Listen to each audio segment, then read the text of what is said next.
I think we did it! Hi! Welcome to our rose garden. These wild roses, oh my god. So if any of you want to be a millionaire, you can come up with a little Facebook button you can press for like scratch and sniff. So Briana and I are sitting here in the roses and we were just saying we need to sort of shake off the stress of all of our last minute realizations of how poorly Facebook fits our plans and settle in. And then we were like, oh, we need to invite all of you into that experience. So if you're watching, find a way to settle into the bones of your body, find something to look at or close your eyes, and just start to notice the waves of your breath. The inhale rising, filling you with light, and the exhale gently lowering you down into the sweetness of gravity. Letting every inhale just fill and soften the belly. Really let the belly soften. We tend to clench and hold so much in our bellies. Just let it go. Listen to those birds. Wherever you are, imagine fresh wind on your skin and the scent of wild roses just wafting over you. And with every exhale, just let something go that's in your way. Some story, some snippet of memory, some idea of where you have to be or what you have to do, and just release that and be here, riding the breath.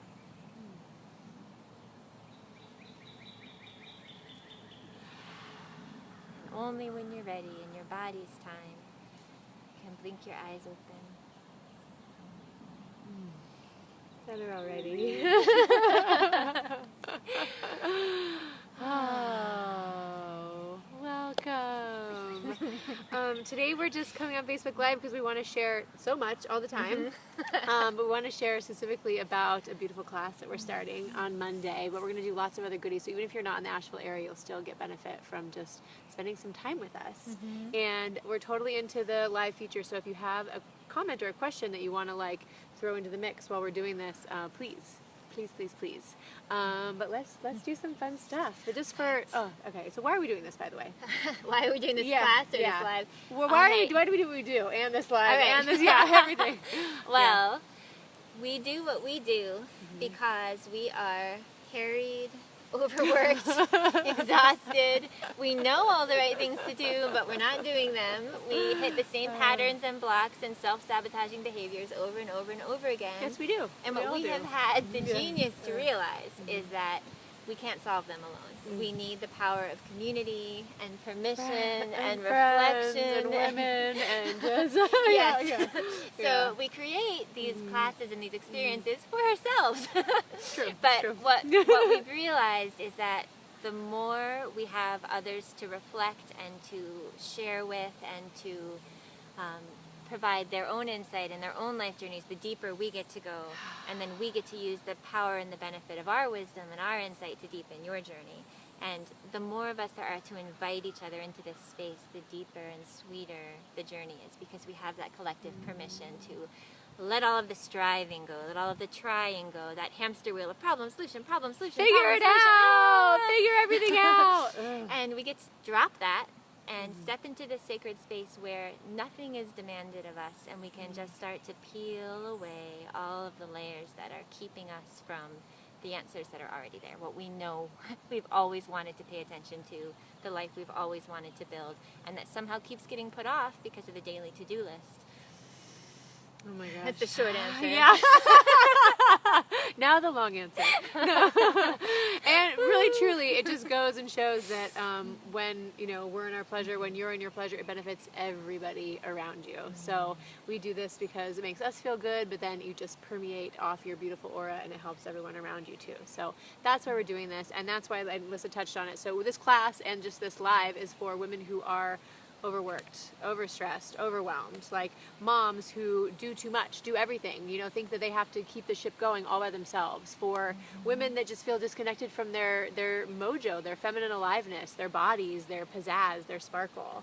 I mean, who else? Like for women who already know all the answers, who have learned all of it, studied all of it, and somehow they don't have that extra little bit of gumption to bring it into practice and bring it into their lives. And the women who are so busy meeting the demands of their work and their family and their friends and even the daily self-care things that we start to take on without feeling the spirit of why we did it in the first place, that there's no room left for the spirit and for the soul to sink in and just receive those moments of the deep meaning, which is why we're all here, what we all want. And I love that you said that, because there are, like, we do have so many tools. We have so many tools. We're so brilliant. We're so knowledgeable. We know what we're supposed to do. Yet we don't always do it, or when we do it, we're not always embodied. Like, really, truly in the moment. We're like, okay, get it off the list so I can move on to the next thing, because I can only have this much time for myself. But it's like there's some magical time warp that happens that when we enter this space with other women, we give ourselves that true time, that, like, time expands, and we get to settle in, and we get, like, the true depth of, like, why we do this stuff.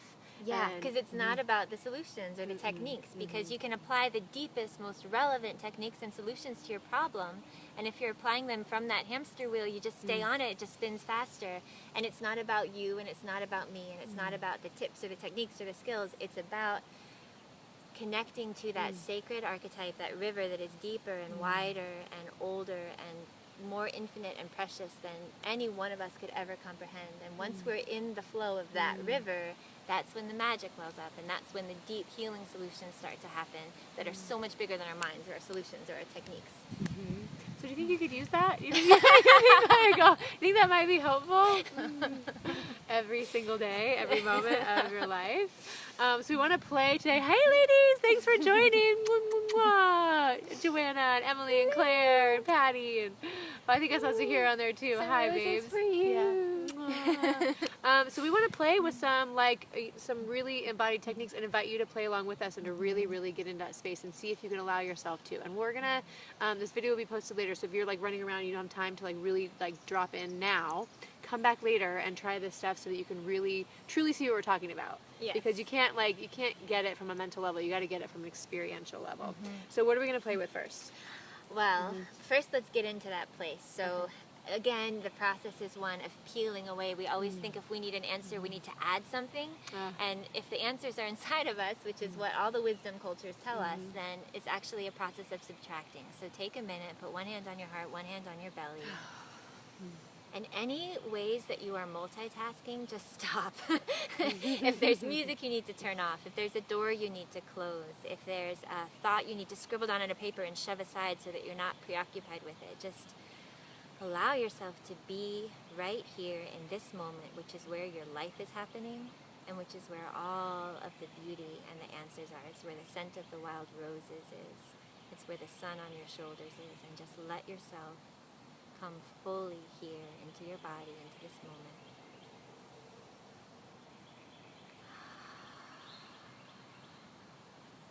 And then we'd like to teach you a really lovely little alchemical trick that we practiced today at lunch. We had lunch together to plan this out, and Briana brought me the most beautiful bouquet of flowers. And it was this moment where we were both outside in the sun, like in this beautiful day, and we're both like, we're so miserable, everything is crap, here's all the problems that we have. This is why My life is so hard. so we got to practice for you and bring you this refined technique from our practice. So it's called Composting Complaints into Desires, and it's a lovely little trick you can do when you feel like you've been complaining a lot and you don't know where to go with your complaints, and they just feel like they're stagnating you and pushing you in, and you just need to feel, where am I trying to go? What do I really want from my life? So, Briana, what have you been complaining about lately? Oh, life. Okay, my big complaint right now is like I don't know how to hold everything. I feel so overwhelmed. Like, we bought a house and that's amazing, but now I have to pack with an infant and move and ask people for help and find time and schedule things and also take care of myself and cook meals and keep the house clean and then clean this new house and then clean the old house and then also like have time for my husband and have time for my girlfriends and also do my business and also work and also the baby's still there and then like also bathe him and bathe me and like all just like I just feel so underneath all this stuff of like I don't know which way to go and I don't know how to do it all, and it doesn't feel good to do it all. It's like there's no center. I see almost Yeah. like a sun with all these bursts coming out of it, and then there's nothing fueling all of those bursts anymore. So when you close your eyes, and this is not going to be fun for a minute, but just get in touch with that feeling, like that idea, I have no time, I'm constantly doing a million and one things, and there's no center.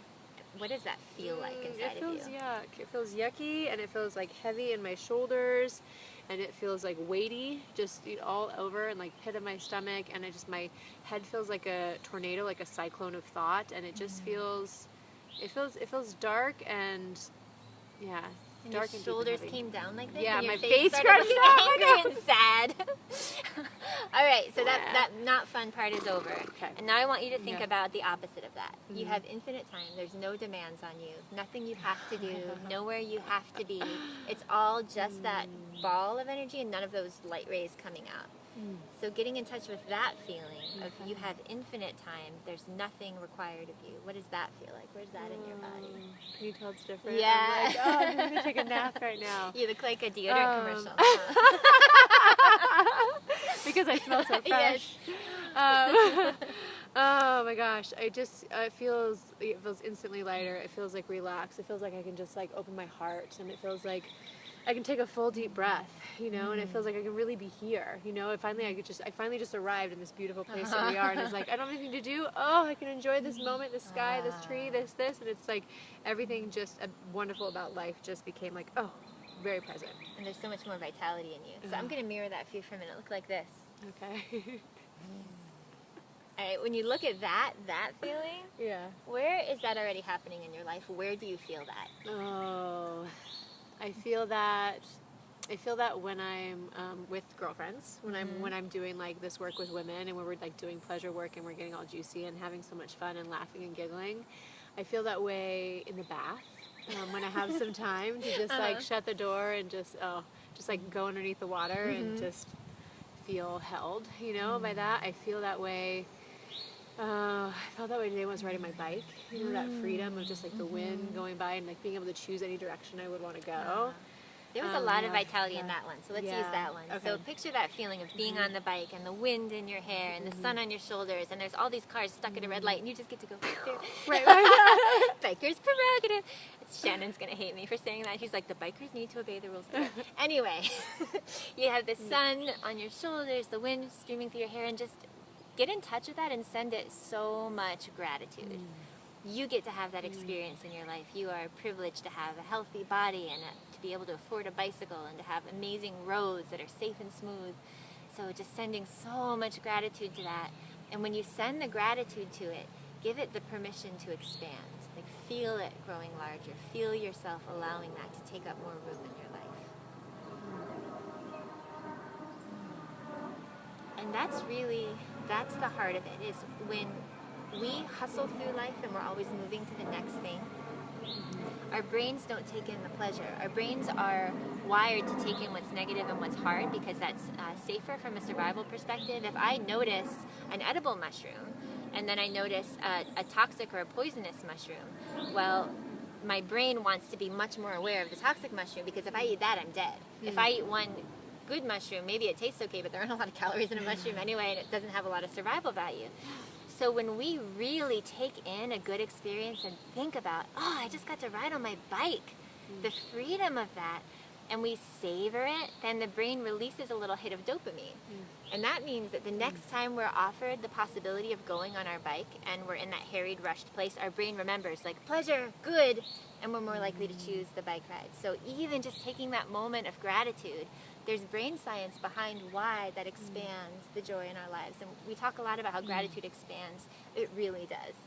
So that's the exercise. You find the thing that doesn't work for you, what you've been complaining about. You complain mercilessly about it until you really distill what it is.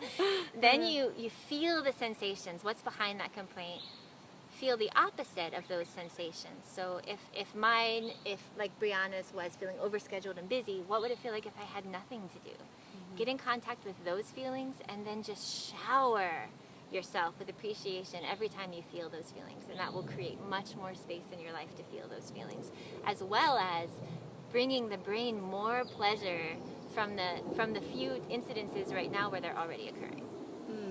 And what just hit, like, zapped me while you were talking too. And I was like, oh, and I can easily ask for like half an hour. Ask my husband to like, hey, take the baby. I'm gonna run jet on my bike for like half an hour, or even like 20 minutes, or something so small. Like even in my pleasure, I can do that. It's like from that really like overwhelmed space, there was no room to do that. I couldn't possibly take the time to like take 20 minutes to go get on a bicycle. Like, are you crazy? But like take it, you know, like really accessing another place. It's like, oh, that's so simple. Of course I could do that and fill myself up and come back just enlivened and happy and, you know, just so much more energized. Yeah, when you're on the hamster wheel, there's this dynamic that happens where you're always putting off the thing that's going to feel good. You're going to reward yourself with that thing that feels good, but there's no exit from the hamster wheel that goes round and round. So you're doing the problem, then you're solving it. Then you're doing the problem, then you're solving it.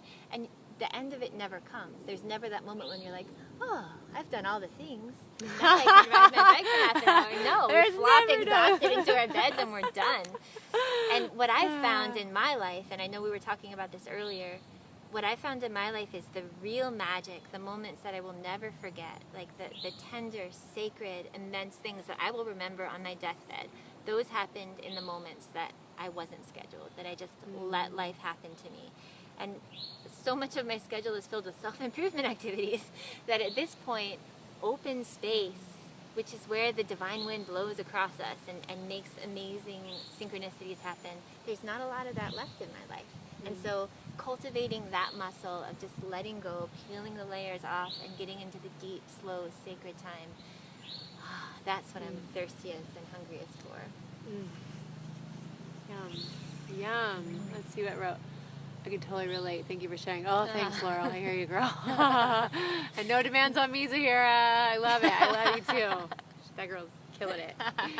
And that's the whole thing, too. I feel like we say, like, oh, we're killing it, or we're kicking ass, we're doing that. And it's like, that means that, like, we're doing all the things, you know? And, like, then we prize ourselves, like, yeah, you're doing so much. Way to go. Where it's like, I want to be prized for, like, oh, my God, you sat around in the sun all day. Way to go. You know? Like, we don't get... We don't get reinforced for that at all. Nobody's like, oh, so awesome, you spend the whole day lying on a blanket. And so we internalize all the voices that are like, why are we lying on a blanket? And then we make up those own judgments on ourselves over and over and over again, and that's where we end up.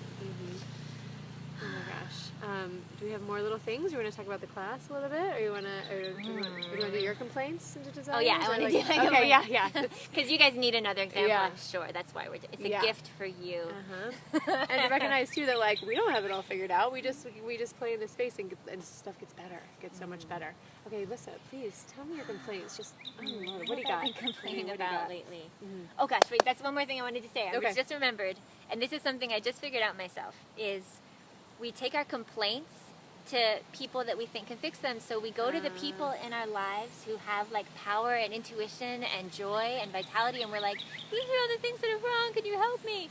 And our dreams we take to the people who we know will keep us small, right? We take our dreams to the people who are going to be like, actually, here's all the reasons why that's not going to work, and I love you, but here's all the reasons why. I don't know why we do that. Maybe it's to stay safe or have that feeling of safety. But I have realized lately that when I flip that, and I take my complaints to the people who stay small, and I take my dreams to the people who can make them get bigger. Oh my God. So that's why I'm excited about transforming all my complaints to dreams, so I can bring them to those people that I know will keep uplifting me. All right, so what have I been complaining about? I have been complaining about my job, how many hours of my day my job takes, and how much I'm taking on, and how somehow in trying to solve the problem of how much time I'm spending at my job, I'm somehow working more. So I keep throwing solutions at my problem, and they're making things worse. So I'm complaining about that too. That stuckness and stagnation. Yeah, what does that feel like in your body? Yeah. I feel like I don't like myself in this place. I'm like, I'm exactly the person that I just want to kick instead of help. I don't ever actually kick people. Doesn't mean you don't want to. Doesn't mean you don't want to. Yeah, I don't like it. I just feel like I feel really whiny and gray and colorless and uninteresting and bored. Like there's no life there. I don't like it. So if you were to flip that on his head and you think about the opposite of that, if you were to experience something other than the... Okay, so in this scenario, the work that I put in to have more time and to not be working so hard is effective, and all of a sudden my efforts are paying off, and I have so much time, and am going to every single event that my children need me for, and I'm home when they come home from school, and I do yoga when I wake up because I don't have to be anywhere right away, and when I'm having a conversation with somebody, I actually finish it instead of being like, oh, sorry, I gotta go, 5 minutes. And I don't have that constant feeling of there's something else I should be doing, you know, in the back of the head. It's just like my head is at peace. My whole being is just like, yeah. It feels like centeredness, and it feels like wisdom. And it feels like that person I do want to spend time with and sit with, because I know that she will just be present for me and wise, and will be delightful to be around. And you were speaking, like your whole body started just like moving upward and like soft, but the other one was like down into the hole, down into the hole. And, oh. So, in my life, the places where I already feel like wise and centered and free, interestingly enough, are when I am counseling other people, when I'm in my individual counseling practice. I love it. I love watching people transform. I love the light in their eyes and the vitality. Let them see. Oh, let them see the vitality, because it's so good. Yeah. I think it's like me and Briana in the middle, but we're actually doing a thing. Okay.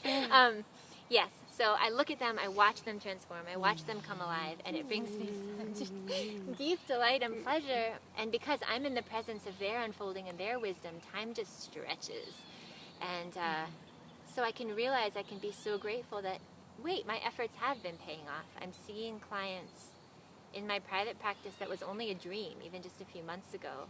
And I'm changing lives, and my life is being changed by the wisdom and the process of my clients. So I'm so grateful for that, and I give it permission to expand in my life and take up as much room as it needs, because I already experienced that slow, sweet time there.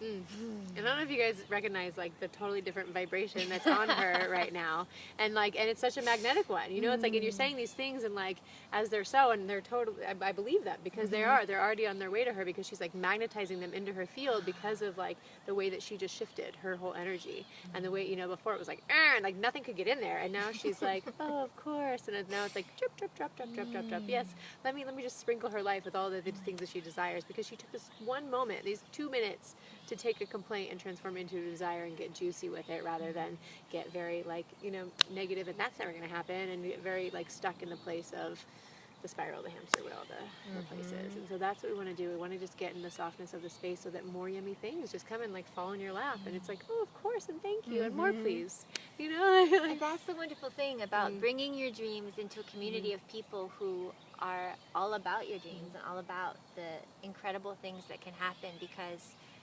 they will question your doubts. And when you're with women who are aligned with that space, that slow, deep, sacred space, and you come up with an old pattern or an old thought or an old doubt, they're not going to let you have that. They're not going to let you sit in that pattern. They're going to call you out on it. And I think that's why we avoid the people who are going to call us out on that, because that's uncomfortable. But if you have that space to be uncomfortable in your old pattern, that's what unlocks the ability to move through that discomfort and then come out on the other side and say, oh, that's all that was holding me back from this that I wanted. You know, we have to be suspicious of our own behaviors and our own thoughts that hold us back and that keep us playing small. And our friends are a wonderful asset in being suspicious of those things, because they hold us higher than we hold ourselves frequently. And this is a really big tenet of this course that we're doing, is we're taking that like one thing, that one pattern that continues to like show up and cause pain and cause struggle, and like you do your work and you think you work through it, but then there it is again, and like, oh, why, you know? And we're just like get so angry, and then we don't even want to like put in the effort anymore, and then we feel, and we believe that there's just no way, like there's no way I can get through it. We built a story that it's impossible. I'm the one person whose life doesn't get to improve. I'm the one person who can't kick this habit, and that's fair enough, because your experience has taught you that no matter what solutions you throw at this problem, it remains intransigent. It's still there in your way. And what I've learned as a counselor is oftentimes the solutions that we make up for our problems become part of the problem, because our solutions are coming from that problem, that limited way of thinking. We can't see it because we're so close to it, but if we bring that into community, our friends are like, oh, I noticed this pattern, like you're coming at the solution from that same rigid and flexible place that you were experiencing the problem. What if you tried this? And we're like, oh, and that can be it. You know, that's sometimes just one other person to show us our pattern and to reflect back what they're seeing is enough.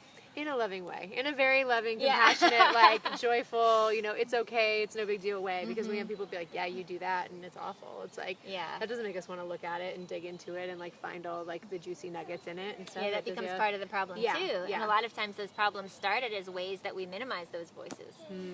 Oh my gosh, so there's so much to that. But we are doing this course where we're taking 6 juicy weeks to just like tether out and tease out and like find all these beautiful ways to like get away into the issue with pleasure and with fun and with community and with joy and with love, so that it doesn't want to hold on so tightly anymore, and so that we can see it with clear eyes and really adopt new things, and really like. So why do you need to be in this course? That's what you just said is really it. It's that the deepest, darkest habits and behaviors and patterns and self-sabotaging that we do, the last place we want to drag that is into the light where people can see it. We pervasively hide it. We put up a do not disturb sign and say, don't look at this part of me. Like we do this whole song and dance so that people notice the other parts of ourselves that we like better. And that clearly doesn't work, because in order to get through something, you have to bring it into the light. You have to look at it. And we don't want to look at it because it feels icky. So what we're doing in this course, and I'm really excited about it, is approaching that from a place of pleasure and confidence and joy. So first we center ourselves in just deep delight with herbal pleasures and all of Briana's incredible pleasure practices and embodiment meditations and movement and art. And then when we're in that place of centered confidence and joy, and we feel safe with this circle of women where we've built safety and trust, then we bring these things into the light, and in community we resolve them. And that's why. That's why, is that if it stays in the shadow, and if you keep kind of picking at it from inside of yourself from a place of disapproval and frustration and sadness and despair, it's just going to stay there. And we've tried everything else. My guess is we haven't tried pleasure. I know I have never tried pleasure on my deepest, shadowiest parts, because I think they don't deserve it. And so that's what keeps them locked away. Yeah. And it's not true. They do deserve it. Yeah. Okay. And so this one is like so dear to me right now. Why do moms need this more than ever? Okay. Like women deserve and need us for sure, but like moms are like my mission lately, to get to moms and to recognize like, oh yeah, like this isn't just like something to put off like when your kid is 3 years older, or when you are totally down at the bottom of the barrel and there's no finding your way out. It's like, why do moms need and deserve this work maybe more than anybody?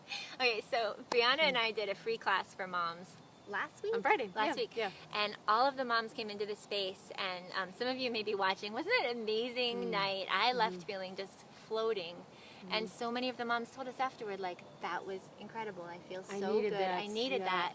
And then we were like, none of them are going to come to the class. We knew it, because they're moms and they have these babies, and all of the guilt stories started immediately. Like the minute they stepped out of that space, it was like, well, I did this one thing, but now I've got to like double down and be more efficient and do all. And it's not just the culture has a story about what a mom is. Our friends, our lineage, our parents, the stories we took on from our ancestry and from our own moms, and then we internalize such a, it's one of those things where you can never be the perfect mom. There's always something else you could do. There's something you could be doing better, and we care so much. It's such a deep life value to raise our child in a way where they're healthy and self-sufficient and calm and loving, that we just keep piling on things that we have to be the best possible mom. And that is what keeps us from being a good mom, because we're not present for ourselves, we're not taking care of ourselves, and what our child gets is a stressed out, worn thin, depleted, miserable mother who snaps every once in a while because there's just not enough for her. And it never occurs to us, because again, we're on that hamster wheel, that I'm showing my child that to be a woman and to be a mother is to be depleted and harried and worn out and constantly serving others. And my guess is that's not your value. Your value as a woman is to raise children who deeply delight in the experience of being human and savor their experience. And they learn by watching us. So I feel it too. I was a single, harried, overworked mother. Oh my God, was I overworked. And I would have given anything for someone to hand me the permission slip to just be in my body. And so I'm trying to pay that forward. And like, here's your permission slip. It's a golden ticket. You get to just be you and dream your dreams and drift in the sacred sweetness of your own body. And that if you do it in balance, is the greatest gift you could give your child. So much greater than whatever Pilates mommy and me class you're about to go to. And from that space, like, you're not only enough, you are more than enough. Like, you are oozing from that space all of your goodness and all of just like the goodies that you have inside of you, and you are getting to it. Sorry, I didn't mean to Do interrupt you have you. goodies? I Like, what do. other goodies? Where did it go? So I lost it. Oh, okay. But so an example that I have is my son, who's 8 now, and it's just magic. When I came home briefly to get the equipment that we needed for this, he came running to the door and he had made this little packet for me that was a leaf tied with grass with a flower, and inside were these mulberries, and he pulled them out and said, each one of these means something, Mama. And that was his gift to me, and that moment was like, that feeling of I'm doing something right as a parent. I get to feel this joy, and it gives him joy to give this to me. The reason he knows to do that is because he's seen me do that for myself. He's seen me weave flower crowns and put them on my head for no reason. And because I give myself that gift and he sees it, he wants to be part of that joy. And so he's learned to give delicious gifts to people, and he also knows how to ask for what he wants because he's watching me do that. So the other day he was struggling and he's sitting on the couch and having a really hard time and crying, and I'm like in my best counselor mommy mode, and I'm like, well, sometimes just to feel these things we just need to give ourselves permission to feel them and to be alone and work through them. And he's like, yeah, that's what I was trying to do. And I was like, oh, sorry. I just jumped in the middle of your process. And he was able to ask for his space and his time, and he sat there on the couch and he processed it alone. He learned that from watching me. And I can't tell you how many times I felt guilt for closing the door and taking the time to process for myself, knowing it's in my best interest, but feeling really guilty in that moment. And then to see what the results are, to see that my children know they can claim that time and that space for themselves. I want that for every mom, and I want that for all of your children. Everyone deserves that. How about for you? What brings you great delight for moms to enjoy and receive this work? Oh my gosh, just because like we said, like on Friday we did this class, and like moms walked in and feeling very heavy and feeling very like almost confused that they were doing something for themselves, and then everyone left like floating. Everyone left floating and feel like energized. It was even late at night. It was late on a Friday at the end of a week where we should just be like face down on our beds, you know? And people were just like didn't want to leave, and they were kind of just like fluttering around, and there was just like a buzz around women and like creating beauty for them and letting women like just be in a scenario where it's reflecting back to them all the beautiful things about themselves and getting to prize themselves and be with themselves and have themselves. Like it was, I can just imagine, like we were saying, just imagine when they walked home and like the people in their home were like, where have you been? You know, like 'cause you could feel it, you could totally feel it. Yeah. You know, and I was thinking like if every partner, every, you know, family or household knew what would come home every time after one of these classes, they would shove you out the door to them, because it's like I said, it benefits everybody. It's like, and that's the other thing. So, by the way, every time I came home from your pleasure class, Shannon was like, "Can I sign you up for the next series?" yes. But I was just talking to Briana about this, about how we have to create space for being suspicious of ourselves. So, for example, I have this thought sometimes that a good mom doesn't ask for help, and a really super powerful woman doesn't need anyone else. She just gets shit done, and if she asks for something, that shows weakness. And I could just have that thought and buy it and move through my life, and it doesn't make me happy. It doesn't lead me toward the things I value. But if I give myself enough space to question that thought and be suspicious of it and say, when I believe that a weak woman asks for help, that it's weak to ask for help, does it lead me toward what I want to be and the person I want to be, or away from it? And the fact is, it leads me away from it, because I value community and connection, and I feel honored if another woman comes to me and says, I'm at my wit's end, can you help me? I'm like, yes, I'm here for you. Drop your baby off, have a muffin, whatever it takes. It feels good to have that community and to build that connection. And when someone else stands in her vulnerability and says, I have too many balls in the air and I'm drowning, can you help me? It gives me permission to say, oh my God, me too. That's normal. That's okay. So if you want this for yourself, and the reason you're not giving it to yourself is because you don't know how you're going to swing it, here's your first exercise. Ask for help. Reach out and say, I'm going to need childcare for this, and it's meaningful to me for this reason, and ask for that. And even if you never come to this class, that exercise will be so good for your soul and your spirit, to have that chance to say, this is what I need. And honor that in yourself, and know that if you have a value of being connected and having community and being authentic and vulnerable in relationship, then you've already started to build that for yourself, even though it felt uncomfortable. So imagine 6 weeks, like 6 full weeks of just amazing women in this amazing time where you get to just float around and being so goddessy and so filled up, and also too, like, if you want to come, like, where can they sign up?